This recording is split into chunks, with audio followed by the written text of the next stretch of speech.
आज का वीडियो बहुत ही इंटरेस्टिंग होने वाला है क्योंकि आज हम बात करेंगे न्यू मून और फुल मून रिचुअल्स के बारे में।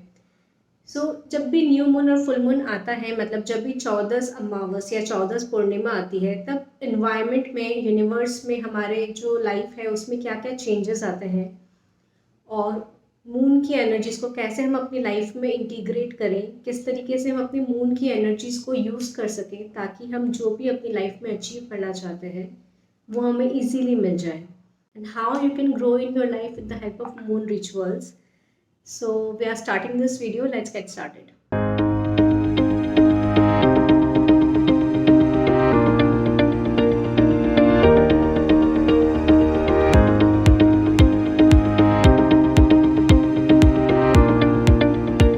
Hello everyone, welcome to my channel. I am Krati Jain, and in this video we are going to discuss about the energy of moon, how the magic of moon is created at the full moon days and the new moon days, and how you can take the most of the benefit of the moon energy in upgrading and enriching your life. ये जो time होता है जब moon peak time पे होता है, ये जो फेजेस ऑफ मून होते हैं जब मून अपने किसी भी पीक पे होता है या एक्सट्रीम लेवल पे होता है, तब मैनिफेस्ट करने के लिए बहुत ही अच्छा इन्वायरमेंट क्रिएट होता है यूनिवर्स में। और उस इन्वायरमेंट को यूज़ करने का जो तरीका होता है वो मैं आपसे इस वीडियो में शेयर करने वाली हूँ। ये वीडियो थोड़ी सी लंबी हो सकती है लेकिन बहुत ही इंटरेस्टिंग होगी और आपके लिए बहुत बहुत बेनिफिशियल हो सकती है। अगर आपने ये वीडियो अच्छे से समझ लिया और इसमें जो बताया है मैंने, अगर इसको अच्छे से अपनी लाइफ में इंटीग्रेट कर लिया, मतलब एज अ रिचुअल हमने अपनी लाइफ में पूरी तरह इन्वॉल्व कर लिया, so then there will be nothing that you cannot नॉट अचीव इन योर लाइफ। इतनी ज़्यादा पावरफुल होती है मून की energies. Moon is a very very important factor in our lives. हमारी लाइफ को पूरी तरह से बना या बिगाड़ सकता है, ये मून इतना पावर रखता है। How you can use the power of moon energy in your life. Let's start by understanding what does moon represent in our life. Moon का हमारी लाइफ में रोल क्या होता है, सबसे पहले हम ये देखेंगे मून रिप्रेजेंट क्या करता है। एस्ट्रोलॉजी में, न्यूमरोलॉजी में मून को एक प्लैनेट कहा है। तो moon is not a planet, moon is the only natural satellite of planet earth. But मैं जब भी मून को प्लैनेट बोलूँगी तो आप मिसअंडरस्टूड नहीं हुए। एस्ट्रोलॉजी और न्यूमरोलॉजी में मून को प्लैनेट ही कहा जाता है। मून कौन सा प्लैनेट है, वो क्या रिप्रेजेंट करता है, वो क्या रूल करता है हमारी लाइफ में। जब भी हम मून की बात करते हैं, मून रिप्रेजेंट करता है इमोशंस एंड फीलिंग्स को। तो जब भी, जहाँ पे भी, जिस भी सिचुएशन में हम अपने फीलिंग्स और इमोशंस से डील करते हैं, वहाँ पे मून का रोल होता है। Moon also represents water element, और वाटर एलिमेंट के साथ साथ मून रिप्रेजेंट करता है liquid cash. Moon is also a symbol of femininity. तो जो फेमिनाइन एनर्जी है उसको रिप्रेजेंट करता है। मून एनर्जी जो होती है वो रिप्रेजेंट करती है लव, नर्चर एंड केयर को। जो मून एनर्जी है वो रिप्रेजेंट करती है हार्मनी, बैलेंस को। मून की जो एनर्जी है वो रिप्रेजेंट करती है अडेप्टेबिलिटी को, फ्लेक्सिबिलिटी को। तो जितनी भी फेमिनाइन क्वालिटीज़ होती हैं of love, nurture, care, adaptability and flexibility, ये सारी जो क्वालिटीज़ है वो मून रिप्रेजेंट करता है। तो हमारी लाइफ में जब भी वो सिचुएशंस आती है जब हमें अडेप्ट करना होता है, हमें जब अपने फीलिंग और इमोशन से डील करना होता है, उस जगह पे मून का एक बहुत इंपॉर्टेंट रोल होता है। हमारे इमोशनल स्टेट को रिप्रेजेंट करता है। जिससे आप नोटिस करेंगे कि कभी कभी हम बिल्कुल नॉर्मल रहते हैं, कभी कभी हम स्ट्रेस में आ जाते हैं, कभी कभी हमें गुस्सा ज़्यादा आता है, कभी कभी हम फ्रस्ट्रेशन ज़्यादा फील करते हैं, कभी कभी हम डिप्रेस होते हैं, कभी कभी हम गिल्टी फील होते हैं। तो ये जितने भी फेजेस ऑफ मून है ना, उसकी वजह से हमारे जो ह्यूमन बॉडी है उसमें भी उथल पुथल चलती रहती है। ये जितने भी हमारे इमोशंस होते हैं उनको रूल करता है मून। आपने ये नोटिस किया होगा कि जब भी हाई टाइड्स आती है, लो टाइड्स आती है, जो समुद्र का पानी जो उथल पुथल होता है, वो उसका जो रीज़न होता है वो gravitational pull of earth and moon के बीच का जो कॉम्बिनेशन होता है वो होता है। Moon is responsible for all the high tides and low tides, क्योंकि जो पानी होता है समुद्र में उसको पुल और पुश करता है मून की एनर्जी। उसी तरह जैसे समुद्र के पानी को इम्पैक्ट करने की ताकत मून रखता है, उसी तरह ह्यूमन बॉडी में जो 70% वाटर होता है उसको भी मून इम्पैक्ट करता है।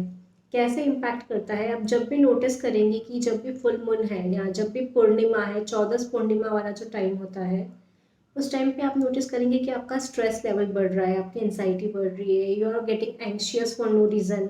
उस टाइम पे गुस्सा भी ज़्यादा आता है, उस टाइम पे नेगेटिव फीलिंग्स जो होती है वो ज़्यादा पीक पे होती है। And at the same time जब न्यू मून आता है या जो जब चौदस और अमावस आती है, अमावस वाली चौदस और अमावस वाला जो फेज होता है, उस टाइम पे आप देखेंगे कि आप अपने आप ही थोड़े शांत हैं, आप काम डाउन होते हैं, आप पेशेंट होते हैं। तो जो मून है वो हमारे मूड को बहुत ज़्यादा अफेक्ट करता है। इनफैक्ट सबसे ज़्यादा अफेक्ट करने वाली जो चीज़ है ह्यूमन बॉडी को या ह्यूमन माइंड को, वो है मून का फेज़। तो मून के जो फेजेस होते हैं अलग अलग, वो मैं आपसे शेयर करती हूँ। तो जो फर्स्ट फेज होता है मून का, हम स्टार्ट करेंगे अमावस से। तो जो अमावस का दिन होता है, जिस दिन न्यू मून बोला जाता है, जिस दिन मून स्काई में नहीं आता है, उस दिन क्या होता है, वो क्या रिप्रेजेंट करता है? It represents new beginnings in life. It represent the new cycle in our life. तो ये जो न्यू मून वाला जो फेज होता है, उसमें क्या करना चाहिए? तो जो नेक्स्ट मंथ स्टार्ट हो रहा है, जो नेक्स्ट वीक स्टार्ट हो रहा है, उसकी जो बिगनिंग होती है, वो न्यू मून रिप्रेजेंट करता है। इस दिन हमारा इंटेंशन सेट करने का दिन होता है कि तो नेक्स्ट 15 डेज में हमें क्या अचीव करना है, क्या मैनिफेस्ट करना है। इस चीज़ का जो फाउंडेशन है वो न्यू मून के दिन हम लेते हैं। तो जब हम इंग्लिश कैलेंडर को फॉलो करते हैं, जो कि मंथ वाइज होता है, जहाँ पे डेट्स फर्स्ट से लेकर के 30 एंड 31 तक की डेट्स होती है, तो एक हमारा हिंदू कैलेंडर होता है जहाँ पे तिथियों के हिसाब से कैलेंडर फॉर्म होता है। जब भी न्यू मून आता है, it marks the beginning of a new month. New moon के बाद की जो पहली तारीख होती है, उस दिन से हमारा नया मंथ स्टार्ट होता है। न्यू मून या अमावस का जो दिन होता है, वो हमारी लाइफ में क्या इम्पैक्ट डालता है? ये वो दिन होता है जिस दिन हमारे नए इंटेंशन सेट करने का दिन होता है। हमारी लाइफ में हमें और क्या नई चीज़ें इंक्लूड करनी है, हर वो चीज़ जो आपको स्टार्ट करनी है, ऐसे कौन सा नया प्रोजेक्ट आप स्टार्ट करना चाहते हैं, उसके लिए न्यू मून का दिन है, वो इंटेंशन सेट करने के लिए परफेक्ट होता है। ये जो दिन होता है वो गोल सेट करने का दिन होता है कि आपके नेक्स्ट 15 डेज में आपको क्या अचीव करना है, क्या आपकी लाइफ में प्लानिंग करना है, वो सारी जो प्लानिंग्स हैं वो करने का दिन होता है न्यू मून डे। अमावस के बाद वाली जो बीज होती है, मतलब जो दूज का चांद होता है, उसका बहुत ज़्यादा इम्पोर्टेंस होता है। बहुत सारे कल्चर्स में उस दिन को बहुत ही इम्पोर्टेंट माना जाता है। बट उस दिन ऐसा क्या करना चाहिए कि उस दिन का मैक्सिमम बेनिफिट हमें मिल सके? तो आपने जो भी इंटेंशन सेट किया है अमावस के दिन, यानी कि न्यू मून के दिन, उसको पूरा करने के लिए जो एनर्जी होती है, वो न्यू मून का जो बीच का चांद होता है, वो एनर्जी यूनिवर्सल एनर्जी होती है, जो आपको जो भी काम आप करना चाहते हैं उस काम को करने के लिए आपको फ्यूल देती है, आपको एनर्जी देती है, आपको एक ऐसा फोर्स देती है जिसकी वजह से आपका काम इजीली कंप्लीट हो जाए। मैनिफेस्टेशन के लिए सबसे इम्पॉर्टेंट डेट जो होती है पूरे मंथ में, वो होती है अमावस के बाद की दूज। तो ये दिन बहुत ज़्यादा इम्पॉर्टेंट होता है। आप इस दिन को हमेशा अपने कैलेंडर में मार्क करके रखिए, और इस दिन जो आप जो भी करना चाहते हैं ना, उसको इतना पॉजिटिव आपका मैसेज यूनिवर्स को भेजिए that the things are going to be manifested in your life effortlessly. तो इस दिन को हमेशा यूटिलाइज करें। आज से ही आप अपने कैलेंडर में मार्क करके रखें, जब भी अमावस के बाद की जो बीज आती है, उस चांद को ज़रूर देखें, उस चांद के दर्शन करें और अपनी जो विश है वो यूनिवर्स तक पहुंचाएं कि I want this work to be completed by this particular time. आपका जो भी इंटेंशन है, आपका जो भी गोल है, आप यूनिवर्स को ऐसा बोलते हैं कि ये यूनिवर्स का जो पोर्टल है, universe opens the portal of abundance on this day. तो ये जो बीच का चांद है, उसके दर्शन करके, उसको प्रे करके आप अपना ग्रैटिट्यूड शो करें सबसे पहले तो, and also ask for future abundance which is coming in your life in the form of dash dash dash what ever your goal is. New moon और फुल मून पे पूरा डिटेल में और क्या क्या रिचुअल्स करनी है स्टेप बाय स्टेप, वो आगे के वीडियोस में मैं शेयर करूँगी। तो आप चैनल पे ट्यून रहें, आप चैनल के कंटेंट को थोड़े थोड़े दिनों में एक्सप्लोर करते रहें। पूरा डिटेल्ड वीडियो भी मैं शेयर करूँगी। For now I am sharing the most important things about the phases of moon की हर फेज़ में क्या क्या करना चाहिए, हर फेज़ क्या रिप्रेजेंट करता है और हर फेज़ का हम कैसे बेनिफिट ले सकते हैं। तो जो नेक्स्ट फेज़ है मून का, वो है फर्स्ट क्वार्टर, मतलब आधा चांद। जब मून आधा आ चुका होता है, तो जब भी मून हाफ ग्रो हो चुका होता है, तो ये वाला जो फेज़ है ये मैस्कुलाइन एनर्जी को रिप्रेजेंट करता है। अमावस से लेकर के जो पहली अष्टमी होती है वहाँ तक का जो टाइम होता है, ये जो 8 दिन होते हैं, ये रिप्रेजेंट करते हैं मैस्कुलाइन एनर्जी को, मतलब एक्शन लेने को, problem solving, tough decision making, working aggressively towards your goals, handling crisis, जो भी आपके रास्ते में ऑब्स्टेकल्स आ रही है उनको कैसे डील करना है। देन नेक्स्ट फेज आता है वैक्सिंग गीबस, जो अमावस वाला जो फेज है जहाँ पे चांद छोटे से बड़ा हो रहा है। तो जहाँ पे चांद न्यू मून पे गायब था, फिर बीच पे एक छोटा सा क्रिसेंट शेप का चांद आया है, उसके बाद अष्टमी तक वो थोड़ा बड़ा हो चुका है, ऑलमोस्ट हाफ हो गया है। देन हाफ और फुल के बीच का जो फेज़ होता है, जो 10वीं या 11वीं के बीच का जो फेज़ होता है, ये वो फेज़ होता है जब हमारा जो गोल है उसको रिवाइज करने का टाइम हो जाता है। जो हमारे गोल हमने सेट किया था इतने दिनों से, हम जो एग्रेसिवली एक्शन ले रहे हैं उसके लिए, वो जो गोल अचीव होने का जो टाइम है उसको रिफ्लेक्ट करने का टाइम है कि अब फाइनली कुछ दिनों के बाद में हमारा गोल अचीव होने वाला है 15 दिन के अंदर। ये जो 15 दिन का जो फेज़ होता है जहाँ पे आप अमावस से लेकर के पूर्णिमा तक का जो फेज़ होता है, वो फेज़ क्या रिप्रेजेंट करता है? Beginning of a new project, beginning of a new goal. वहाँ से हमने थोड़ा एक्शन लिया, इंटेंशन सेट किया और अपने इंटेंशन को बहुत ज़्यादा पावर दिया with the help of manifesting. आपने यूनिवर्सल एनर्जीज में अपनी अपनी इंटेंशन को दे दिया है कि I want this work to be completed by this 15 days. हमने एक बहुत ही पावरफुल इंटेंशन दिया है बीच के दिन। उसके बाद में बीच से लेकर के जो अगले 4-5 दिन होते हैं अष्टमी तक, तब तक हम अपने गोल की तरफ एग्रेसिवली बढ़ रहे हैं। We are putting extra efforts, we are putting all of the efforts required to achieve that goal. Then उसके बाद का जो फेज़ होता है अष्टमी से लेकर के 10वीं 11वीं तक का जो फेज़ होता है, वहाँ पे हम क्या करते हैं, हम अपने गोल को रिवाइज करते हैं कि हमारा कितना हुआ है और कितना बाकी है, और अब आगे उसको अचीव करने के लिए हमें अब और क्या करना चाहिए, क्या प्रॉब्लम आ रहा है, क्या ऑब्स्टिकल आ रहा है, क्या इशू को रिजॉल्व करना है, so that we can achieve our goal by the end of the 15 days phase. जैसे जैसे वो 15 दिन का टाइम खत्म होने वाला होता है, वैसे वैसे एंग्शियसनेस बढ़ती जाती है। तो ये जो दिन होते हैं 10वीं से लेकर के पूर्णिमा तक के, वो हमें थोड़ा सा एंग्शियस बनाते हैं, थोड़ा हमारे इमोशंस को अप एंड डाउन करते हैं। हमें कभी कभी फ्रस्ट्रेशन भी होता है, कभी कभी हम एंग्री भी हो सकते हैं। तो ये जो 15 दिन का जो फेज होता है, ये मैस्कुलिन एनर्जी को रिप्रेजेंट करता है, और जो नेक्स्ट 15 दिन होते हैं वो फेमिनाइन एनर्जी को रिप्रेजेंट करते हैं। फेमिनाइन और मैस्कुलिन एनर्जी को कैसे हम अपनी लाइफ में यूज़ कर सकें, उन दोनों के बीच में कैसे बैलेंस बनाए, यही हमारी लाइफ का जो भी सक्सेस का सीक्रेट है। सो नाउ अभी आ गया है full moon. So full moon क्या रिप्रेजेंट करता है? फुल मून रिप्रेजेंट करता है अकम्पलिशमेंट्स। तो जिस भी गोल की तरफ हम इतने दिनों से बढ़ रहे थे, 15 दिन हम जो इतना हार्ड वर्क कर रहे थे, finally the day is here, we have accomplished certain things in our life. Celebration का टाइम होता है, इल्यूमिनेटिंग होता है, उस दिन जो चांद होता है वो पूरा फुल कंप्लीट सर्कल होता है and it's full of light and radiance. तो ये रिप्रेजेंट करता है सेलिब्रेशन को।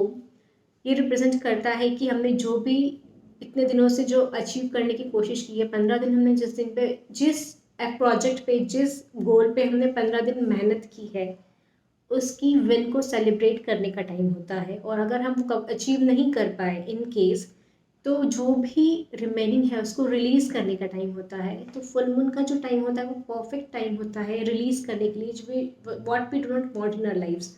हमारी लाइफ से जितने भी नेगेटिव हमारे इमोशंस हैं उनको रिलीज़ करने का टाइम होता है, क्योंकि इस टाइम तक आते आते हमारा स्ट्रेस लेवल बहुत बढ़ जाता है, क्योंकि जो नेचर है वहाँ पे मास्कुलाइन एनर्जी पीक पे होती है, and that is why anger, anxiousness, stress, इन सबको रिलीज़ करने के लिए परफेक्ट टाइम होता है फुल मून का टाइम। सो ये जो 15 दिन का साइकिल होता है वैसे ही रिवर्स में फिर जाता है। जब मून एकदम पीक पे होता है पूर्णिमा के दिन, तब से लेकर के अमावस तक का जो दिन होता है, ये जो 15 दिन होते हैं, अगेन ये एक पूरा 15 डेज का प्रोसेस होता है। तो फर्स्ट 15 डेज में हमने क्या किया है, अपनी मास्कुलाइन एनर्जी को यूज़ किया है, what we want to achieve in our life. उसके लिए हमने बहुत स्ट्रगल किया है, बहुत मेहनत की है, बहुत एफर्ट दिए हैं। बट फ्रॉम नाउ हमारा फेमिनाइन साइड बाहर आ रहा है। हमारे फेमिनाइन साइड का जो रोल है हमारी लाइफ में वो आता है सामने। सो ये जो 15 डेज़ हैं ये फेमिनाइन एनर्जी रूल करती है। और जब हम सिंक में होते हैं, जब हमारा टाइम है एग्रेसिव होने का, जब हमारा टाइम है मास्कुलाइन एनर्जी शो करने का, जब हमारा टाइम है कि हम अपने गोल्स की तरफ एग्रेसिवली बढ़े, एग्रेसिवली वर्क करें, वो आपको वो एनर्जी फर्स्ट फेज़ में आपको हेल्प करेगी। लेकिन जो सेकंड फेज़ है वो फेमिनिन एनर्जी का फेज़ है, वो लव केयर एंड सपोर्ट का फेज़ है, वो अडेप्ट होने का फेज़ है, वो फ्लेक्सिबल होने का फेज़ है, वो नेचर के साथ में, अपने सोल के साथ में, अपनी बॉडी के साथ में, अपनी कॉन्शियसनेस के साथ में बैलेंस स्टैब्लिश करने का टाइम होता है।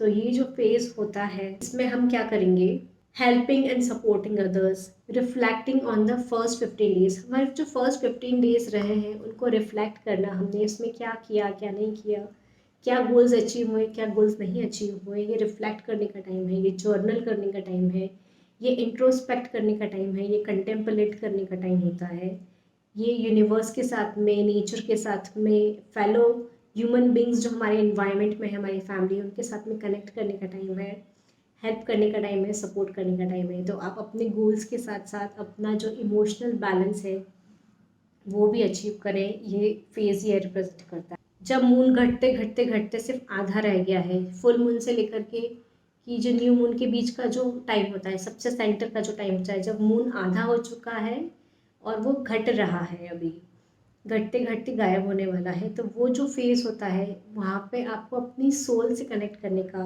जो अपॉर्चुनिटी होती है वो मिलती है। See when we are in sync with ourselves, जब हम अपने आप के साथ में, अपनी सोल के साथ में सिंक में होते हैं, जब फेमिनिन फेज आएगा तब आपको खुद ही रेस्ट करने का मन होगा, आप खुद ही शांत होने का मन करेगा, आप खुद ही पेशेंट होने का मन करेगा। So that is what we are in sync with the energies of the moon. तो इन्वायरमेंट में, यूनिवर्स में, नेचर में इस तरीके की एनर्जीज होती है जिसके बेसिस पे हम अपना रूटीन सेट कर सकते हैं फिर हर नेक्स्ट 15 डेज़ का। अगर हम किसी गोल की तरफ बढ़ रहे हैं तो मुझे कौन से फेस का यूज़ करना है, और अगर if I am working towards my own self, अगर मैं अपने रिलेशनशिप से वर्क करना चाहती हूँ, अगर मैं अपने लाइफ को इम्प्रूव करने के लिए मुझे क्या क्या अपने आप में सिंक लाने की ज़रूरत है, क्या क्या हारमनी मुझे क्रिएट करने की ज़रूरत है, अगर मुझे वो एनर्जी का यूज़ करना है तो मैं इस फेस का यूज़ करूँगी। थर्ड क्वार्टर क्या रिप्रेजेंट करता है, reconnecting with spirit and letting of the past, reconnecting with our own self, with our spirit, with our soul, with our consciousness and letting go of the past chapters। तो let go करने का time आ चुका है। और वेनिंग crescent, मतलब वेनिंग crescent वाला जो moon होता है वो क्या रिप्रेजेंट करता है, तो ये रिप्रेजेंट करता है रेस्ट को, बीइंग ड्रीमफुल, बीइंग स्पिरिचुअल। तो ये जो मून है वो रिप्रेजेंट करता है to take a pause in life, to take rest in life, mindful होने का टाइम होता है, अपने गोल्स को फिर से रिव्यू करने का टाइम होता है, शांत होने का टाइम होता है, पेशेंट होने का टाइम होता है। जब भी मून के जो फेजेस आते हैं ना, हम नेचुरली वैसे हो जाते हैं। कभी कभी हम बिल्कुल हाई होते हैं, कभी कभी हमारा सेल्फ एस्टीम डाउन होता है, कभी कभी हमारा कॉन्फिडेंस लो हो जाता है। सो ये सब जितना भी मून के जो फेजेस हैं ये उन्हीं की वजह से हमारी लाइफ की इमोशंस होते हैं अप एंड डाउन। और जब हम अपनी लाइफ की इमोशंस को मून के फेजेस के हिसाब से सिंक कर लेते हैं तो हम एफर्टलेसली हमारी लाइफ के गोल्स को अचीव कर पाते हैं। जो हमारे एंसेस्टर्स होते थे वो लूनर कैलेंडर क्यों यूज़ करते हैं, उसके पीछे यही रीज़न होता है कि जो मून का जो फेज़ है, जो मून की जो एनर्जीज़ है उसके साथ हम सिंक में रहें।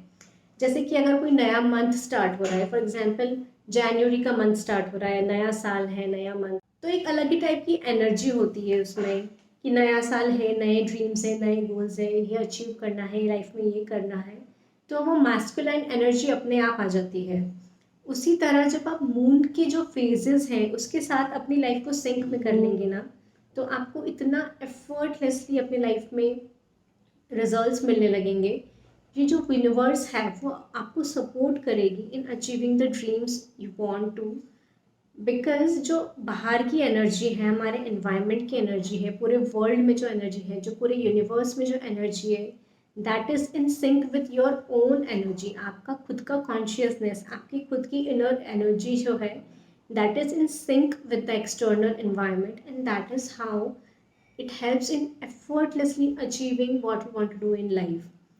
So ये जो दो फेज होते हैं मास्कुलाइन और फेमिनाइन एनर्जी के, अगर वो हमने अपनी लाइफ में सिंक कर लिया कि जब भी ये फेज़ है, जब क्रिएशन का फेज़ है, जब अचीवमेंट का फेज़ है, पैसिवली वर्क करने का फेज़ है, जब बहुत हार्ड वर्क करने का फेज़ है, तब हम वही कर रहे हैं। और जब रेस्ट करने का फेज़ है, स्टेप बैक होने का फेज़ है, रिलीज़ करने का फेज़ है, सपोर्ट एंड हेल्प करने का फेज़ है, फ्लेक्सिबल होने का फेज़ है, तब हम अपनी फेमिनिन एनर्जीज को शो कर रहे हैं।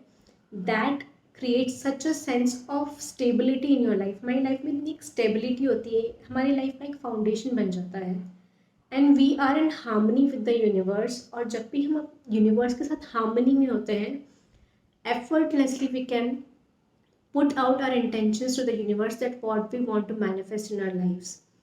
सो ये जो मून के जो फेजेस हैं जो मैंने इस वीडियो में आपको एक्सप्लेन किए हैं, ये बहुत इंपॉर्टेंट वीडियो है। आप इसको जब भी देखेंगे आपको एक नया इंसाइट मिलेगा। और इसके आगे के वीडियोस, ये फर्स्ट पार्ट है, ऐसे आगे के और भी पार्ट्स आएंगे जिसमें मैं आपको डिटेल में बताऊंगी कि न्यू मून पे और फुल मून पे क्या क्या रिचुअल्स करना है, स्टेप बाय स्टेप प्रोसेस कैसे यूज़ करना है, so that you can attract abundance and prosperity in your lives. This video is already going to be very long, but please watch the video completely and please wait for the next coming videos. उन videos में इतना ज़्यादा value आपको मिलेगा if you start doing the rituals. आप full moon और new moon की जो रिचुअल्स हैं, आप कंटिन्यूसली अगर आप 3 मंथ्स तक कर लेते हैं, your life will never be the same. So like the video, subscribe the channel and stay tuned on the channel for the coming videos. The coming videos are going to be really very interesting and beneficial for you all. So that's all for this video and I'll see you in the next video.